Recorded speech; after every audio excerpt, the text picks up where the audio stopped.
Social media اس کی پناہ گاہ تھا جہاں وہ اپنے خوابوں کو پرواز دیتی۔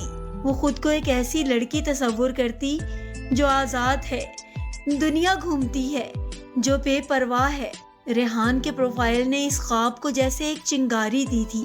سب کچھ 2 ہفتے پہلے شروع ہوا تھا۔ فریحہ نے ریحان کی ایک پوسٹ پر کمنٹ کیا تھا، بس یوں ہی بغیر زیادہ توقع کیے، ویو بہت خوبصورت ہے، آپ فوٹوگرافی بہت اچھی کرتے ہیں۔ اس نے لکھا۔ چند گھنٹوں بعد ریحان کا جواب آیا، شکریہ، یہ منظر جتنا خوبصورت لگتا ہے اس سے کہیں زیادہ اداسی چھپائے ہے۔ فریحہ نے اسے پڑھا اور مسکرائی۔ اس نے سوچا یہ لڑکا کتنا مختلف ہے۔ بات چیت کا سلسلہ شروع ہوا، پہلے کامنٹس، پھر ڈی ایم اور پھر واٹس ایپ پر نمبر ایکسچینج ہو گیا۔